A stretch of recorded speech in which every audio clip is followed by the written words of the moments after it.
सो hi welcome back once again friends. Math master series में आपका स्वागत है। आप है TWB कृष्णा के साथ। ठीक है, ये है चैप्टर सीक्वेंस एंड सीरीज और एनसीईआरटी का क्वेश्चन नंबर 14 है। आइए इस क्वेश्चन को पढ़ते हैं और समझते हैं। इस तरह के क्वेश्चन किसी भी एग्जाम में पूछा जाता है। अगर सीक्वेंस एंड सीरीज आपके सिलेबस का पार्ट है तो कैसे हम धुआं की तरह उड़ाएंगे उस क्वेश्चन को। The sum of first three term of a GP is 16। कोई जीपी है जिसके प्रथम तीन पदों का योग 16 है and the sum of next three term is 128 और उसके अगले तीन टर्म का योग 128 है। ठीक है, डिटरमाइन द फर्स्ट टर्म, तो कह रहा है प्रथम पद ज्ञात करो, द कॉमन रेशियो और कॉमन रेशियो बताओ, and the sum to n terms of the GP और जीपी के एन पदों तक का एन पद तक का योग बताओ। ठीक, तो हमें पहले जीपी के बारे में पता होना चाहिए। जीपी में अगर हमें किसी जीपी का प्रथम पद और कॉमन रेशियो पता हो ना तो उस जीपी का हम कोई भी पद लिख सकते हैं। अगर किसी जीपी का प्रथम पद और कॉमन रेशियो पता हो तो उस जीपी का कोई भी पद हम लिख सकते हैं। ठीक है, तो मान लेते हैं हम let first term of GP is equal to a and common ratio मान लेते हैं and CO double MON common ratio is equal to R। किसी जीपी में फर्स्ट टर्म को हम A से डिनोट करते हैं और कॉमन रेशियो को R से। तो हमने मान लिया ये फर्स्ट टर्म है, ये कॉमन रेशियो है। अगर हमें किसी जीपी में प्रथम पद और कॉमन रेशियो पता हो ना तो उसका हम कोई भी पद लिख सकते हैं। तो nवें पद का किसी जीपी में AN का फॉर्मूला होता है, यहाँ पे मैं लिख देता हूँ, आपको याद भी रखना है। AN मतलब nवां पद का फॉर्मूला होता है nth टर्म का A इंटू आर पे पावर n-1, मतलब first term multiply by common ratio उस पे पावर n-1, मतलब जितने नंबर का टर्म लिखना है n का वैल्यू वो रखेंगे और उसमें से एक घटा देंगे। कहने का मतलब जैसे कि हम यहाँ पे इसका फर्स्ट टर्म तो A मान लिया, तो हमें अगर दूसरा टर्म लिखना है, जैसे यहाँ पे हम निकाल के बता रहे हैं आपको A2 लिखना है सेकेंड टर्म, तो क्या हो जाएगा, फर्स्ट टर्म तो यही होगा क्योंकि हमने मान रखा है फर्स्ट टर्म A। तो सेकेंड टर्म क्या होगा, A इंटू आर पे power n-1, A into r common ratio उस पे पावर n-1, n के जगह पे क्या आया है 2 आया है ना, तो 2 - 1 इज इक्वल टू कितना हो गया, A आर पे पावर 2 में से एक जाएगा एक, तो A आर पे पावर 1 नहीं लिखते, पावर 1 हो तो बिना लिखे हम काम चलाते हैं, मतलब A आर हो गया। कोई कहेगा A3 निकालना हो तब, मतलब तीसरे नंबर का पद, तो n के जगह पे क्या आया है 3 आया है ना, तो यहाँ पे क्या हो जाएगा A इंटू आर पे पावर 3-1, क्योंकि तीसरे नंबर का पद निकाल रहे हैं तो n के जगह पे यहाँ पे 3 आया है, तो n के जगह पे 3-1 करेंगे, आर पे पावर 3-1, तो क्या हो जाएगा A आर पे पावर 3 में से 1 जाएगा 2। तो देखो पहला टर्म तो हमने A मान लिया, अब दूसरे टर्म से निकालना है। अगर r का n का वैल्यू हमने 2 रखा तो टर्म क्या आया है दूसरे नंबर का AR।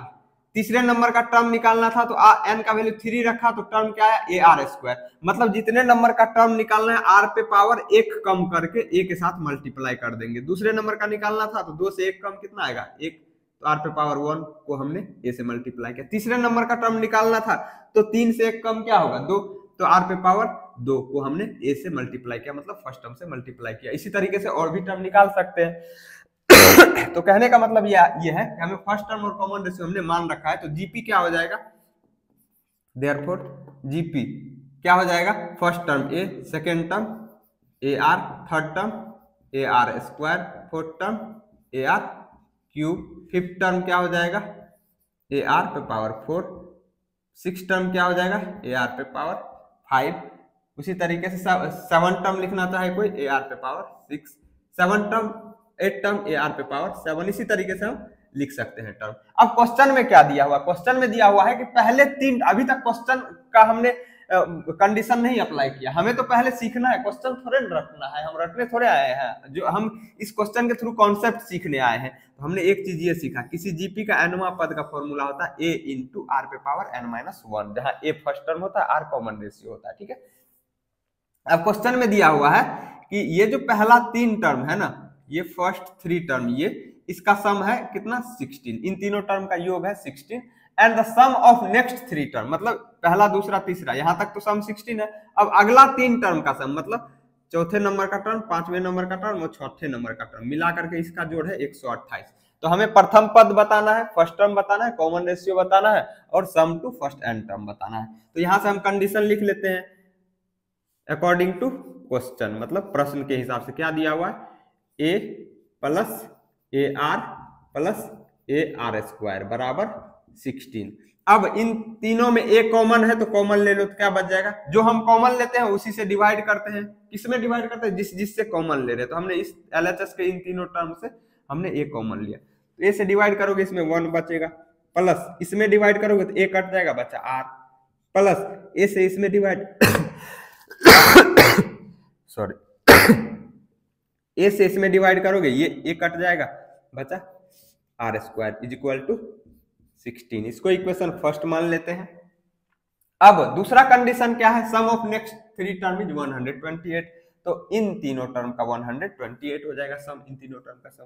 तो क्या हो जाएगा, a r cube a r 4 a r पे power 5, a r cube plus a r पे पावर 4 प्लस ए आर पे पावर 5 इज इक्वल टू 128। फिर से इन तीनों में क्या कॉमन दिख रहा है, पहले तो ए कॉमन दिख रहा है, सब में है तो ए कॉमन ले लेंगे, ए ले लिया। और कुछ कॉमन, हाँ यहाँ पे आर क्यूब है, यहाँ पे आर पे पावर 4 है, यहाँ पे आर पे पावर 5 है। ध्यान दीजिए आर क्यूब का मतलब क्या है, आर गुना आर गुना आर 3 बार, आर पे पावर 4 का मतलब 4 बार आर गुना होगा, आर पे पावर 5 का मतलब 5 बार आर गुना होगा। तो कहने का मतलब आर पे पावर 3 तो कॉमन ले सकते हैं, है ना, आर पे पावर 3, क्योंकि इसमें भी 3 पावर होगा, इसमें भी, इसमें भी। तो इसमें हमने कॉमन लिया ए आर पे पावर 3 एलएचएस के तीनों टर्म में से। अब जो कॉमन लेते हैं उसी से टर्म में डिवाइड करते हैं, जिससे कॉमन लिए। तो ए आर क्यूब से इसमें डिवाइड करेंगे, ये पूरा कट जाएगा, बचेगा 1, प्लस यहाँ पे क्या बचेगा। कुछ लोगों को डिवाइड में दिक्कत होती है, तो मेरा मकसद यहाँ समझाना है, आंसर लिखाना नहीं है। यहाँ पे है ए आर पे पावर 4, तो ए आर पे पावर 4, इसमें से हमने कॉमन लिया ए आर क्यूब, तो ए आर क्यूब से डिवाइड करेंगे, ए आर क्यूब से डिवाइड करेंगे, ए से ए कटा। अब यहाँ पे काटने में दिक्कत आती है, देखो भैया डिवाइड में अगर बेस सेम हो तो पावर घट जाता है, ऊपर वाले पावर में से नीचे वाला घट जाता है। तो यहाँ भी आर है बेस और यहाँ भी आर है बेस, तो इसका मतलब आर पे जो ऊपर वाला पावर है उसमें से घटा देंगे नीचे वाला पावर, आर पे पावर 4 माइनस 3, तो 4 में से 3 जाएगा 1, तो आर बच गया, है ना। तो यहाँ पे क्या बच जाएगा, आर बच जाएगा। अब ए आर पे पावर 5 में ए आर क्यूब से डिवाइड करेंगे, तो ए आर पे पावर 5 में ए आर क्यूब से डिवाइड करेंगे, क्यों, क्योंकि ए आर क्यूब कॉमन लिया है, इससे भी कॉमन लिया है ना, इस तीनों टर्म से लिए एलएचएस के, तो ए से ए कट जाएगा। फिर से वही बात, डिवाइड में बेस सेम हो तो पावर घट जाता है, मतलब ऊपर वाले पावर में से नीचे वाला पावर घटा देते हैं। तो क्या हो जाएगा, आर पे पावर 5 माइनस 3, तो 5 में से 3 जाएगा तो कितना बचेगा, 2, तो आर पे पावर 2। ये रिजल्ट ये लिख करके नहीं करना, ये समझाने के लिए मैंने आपको किया है, ये डायरेक्ट आप यहाँ पे लिखेंगे, है ना। लेकिन नहीं आता तो मिस्टेक करने से अच्छा है कि आप लिख ले, बराबर 128 इक्वेशन सेकेंड। रिजल्ट आप याद रख सकते हैं लगे हाथ इसी तरीके से। अगर ए पे पावर m बाय ए पे पावर n हो तो इसको लिखते हैं ए पे पावर m माइनस n। ये कहने का मतलब अगर डिवाइड में बेस सेम हो तो पावर को घटा देते हैं। और एक चीज सीख लेते हैं, अगर गुना में बेस सेम हो ना, ए पे पावर m गुना ए पे पावर n हो, गुना में बेस सेम हो तो बेस दोनों का a है, पावर m और n है, तो गुना में बेस सेम हो तो पावर जुड़ जाता है, m प्लस n हो जाता है। ये स्टैंडर्ड रिजल्ट है, आप ध्यान रख सकते हैं, ठीक है। तो ए का वैल्यू 0 नहीं होना चाहिए, यहाँ पे कोई कहेगा ए अगर 0 हो गया तो नहीं, ए डिनोमिनेटर 0 नहीं होना चाहिए। तो हम वो एक्सेप्शनल चीजों को ज्यादा दिमाग में नहीं रखेंगे यहाँ पे अभी फिलहाल। हमारा मकसद है ये चीजें सीखना, सिंप्लीफिकेशन सीखना, कैसे हमने किया है, ठीक है। ये आप ध्यान रखें, गुना में बेस सेम हो तो पावर जुड़ जाता है, डिवाइड में बेस सेम हो तो ऊपर वाले पावर में से नीचे वाले पावर को घटा देते हैं। अब हम क्या करेंगे, इक्वेशन सेकंड में इक्वेशन फर्स्ट से डिवाइड कर देंगे, ताकि वहां से हमें यहां से हमें आर का वैल्यू पता चल जाए। तो क्या लिखेंगे, equation second divided by first. तो इक्वेशन सेकंड में फर्स्ट से डिवाइड करेंगे, एक बार मैं चेक करता हूं नीचे वाला पार्ट आएगा या नहीं, हाँ आ जाएगा। तो हम यहाँ पे लिख दे रहे हैं, फर्स्ट सेकंड इक्वेशन क्या है, a r cube into 1 plus r square.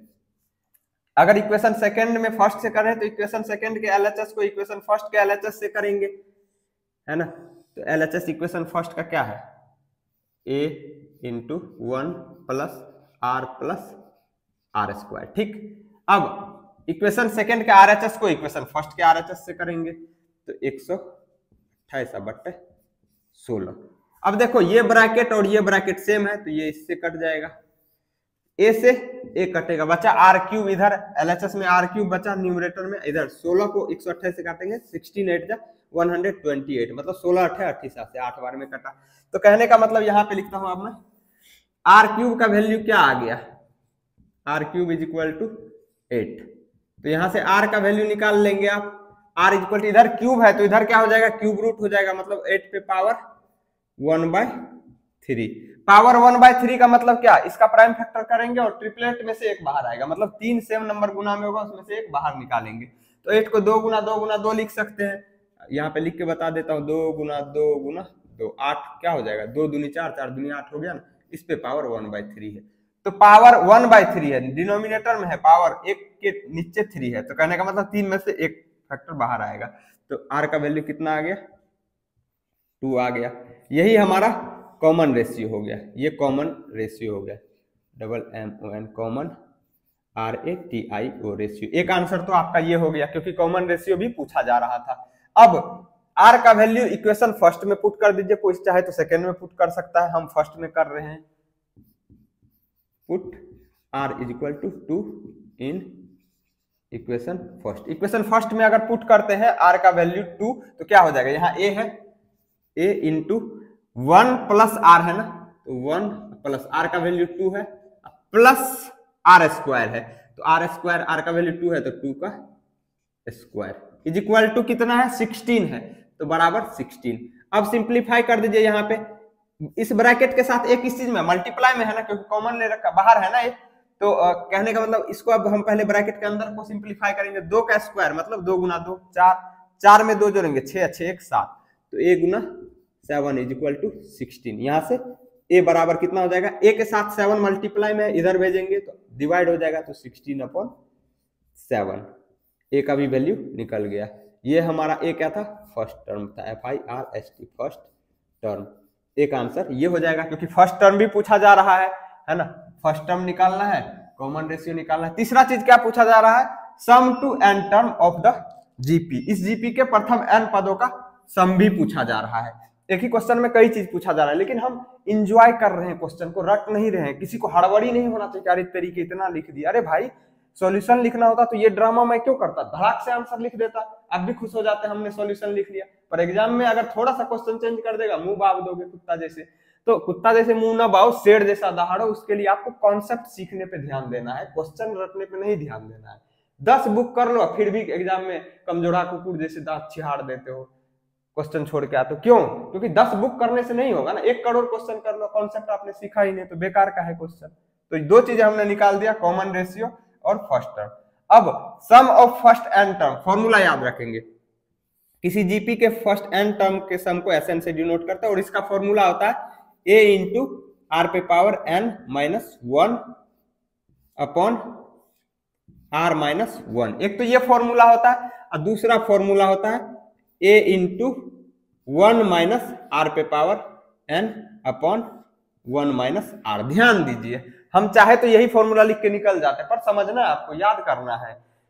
जब r का वैल्यू 1 से बड़ा हो, r का वैल्यू मतलब कॉमन रेशियो का वैल्यू 1 से बड़ा हो, तो ये वाला फॉर्मूला लगाएंगे हम, ये वाला, दोनों सेम ही फॉर्मूला है, ये वाला लगाएंगे। और अगर r का वैल्यू 0 और 1 के बीच में हो, 1/2 हो, 1/5 हो, 2/3 हो, ऐसा कुछ हो, तो उस केस में, या पॉइंट में हो, 0.2 हो, 0.7, इस टाइप का कुछ भी हो, तो हम r ये वाला फॉर्मूला लगाएंगे प्रथम n पदों के योग के लिए। ठीक है, अगर कोई कहेगा r का वैल्यू निगेटिव हो, तो हम जनरली ये लगाते हैं, आप कोई भी लगाइए। अब इसी में हम ये ना लगा के ये लगाएंगे तो आंसर नहीं आएगा, आएगा। दोनों में फर्क क्या है, यहाँ पे ऊपर वाले से भी हमने माइनस कॉमन ले लिया, नीचे से भी माइनस कॉमन ले लिया, तो माइनस कॉमन लेंगे तो ये माइनस कट गया, यही फॉर्म बनेगा। ठीक है, तो कैलकुलेशन आसान हो, माइनस का झमेला ना हो, इसीलिए जब r का वैल्यू 1 से बड़ा हो तो हम ये लगाएंगे। तो यहाँ हमें r का वैल्यू पता है 2 और a का वैल्यू 16/7, तो SN बराबर क्या हो जाएगा, लिख लेंगे यहाँ पे, SN बराबर हो जाएगा, a का वैल्यू कितना है 16/7, तो यहाँ पे लिखो 16/7 इंटू r पे पावर n, तो r का वैल्यू कितना है 2 है, तो 2 पे पावर n -1 अपॉन r-1 है ना, तो r का वैल्यू 2, तो 2 - 1 सिंप्लीफाई करेंगे तो कितना हो जाएगा 16/7 अप इंटू 2 पे पावर n -1, और नीचे में 2 में से 1 जाएगा तो क्या बचेगा, 1 बचेगा, और नीचे हम 1 लिखते नहीं है, 1 से डिवाइड करें ना करें कोई फर्क नहीं पड़ता। तो यही हमारा Sn का आंसर हो जाएगा, sum to first n term of the GP, इस जीपी के प्रथम n पदों के योग का ये आंसर हो जाएगा। देयरफॉर Sn बराबर अगर लिखना चाहे तो लिख सकते हैं 16/7 इंटू 2 पे पावर n -1, ठीक है, ये हो गया। अगर फर्स्ट टर्म लिखना चाहे तो a इक्वल टू लिख दीजिए 16/7 और कॉमन रेशियो r बराबर 2। यही 3 चीज पूछा गया था, हमने तीनों चीज निकाल दिया। देखता हूं कहीं कट तो नहीं रहा, क्योंकि अकेले ही रिकॉर्ड करना पड़ता है ना। हाँ, नहीं कट रहा, पूरा का पूरा वीडियो दिख रहा है। तो हमने पूरा हर एक स्टेप को समझाया, हमने बिल्कुल भी समय का चिंता नहीं किया कि कितना टाइम लग रहा है। मैं यहाँ आपको सिखाने के लिए बैठा हूँ। कुछ बच्चे होंगे जो मेडिकल जेई का प्री प्लानिंग कर रहे होंगे क्लास 8-9 से ही, अगर वो मैथ का सिलेबस एनसीईआरटी या कोई और भी बुक पहले से चैप्टर कवर करना चाहते हैं तो उसको भी समझ में आना चाहिए ना, है ना। इसीलिए मैं हर एक बेसिक स्टेप को क्लियर करता हूँ। ओके फ्रेंड्स, ये मैथ मास्टर सीरीज का पार्ट था, और हम आपके साथ 2 सीरीज शेयर करते हैं। एक कॉम्पिटिटिव सीरीज जिसमें बैंकिंग, रेलवे, एसएससी जो भी जनरल कंपटीशन हो, अगर उस एग्जाम की आप तैयारी करते हैं तो वो कॉम्पिटिटिव सीरीज सुबह के 7 बजे हम डेली आपके साथ शेयर करते हैं, और इवनिंग में 5:30 बजे आपके साथ शेयर करते हैं मैथ मास्टर सीरीज। उम्मीद करता हूँ आपको वीडियो पसंद आया होगा। अगर आप चैनल पर नए हैं तो लाइक, शेयर एंड सब्सक्राइब करके बेल आइकन को दबा दीजिए। फिर मिलेंगे अगले वीडियो में। Until then take care, see you, bye.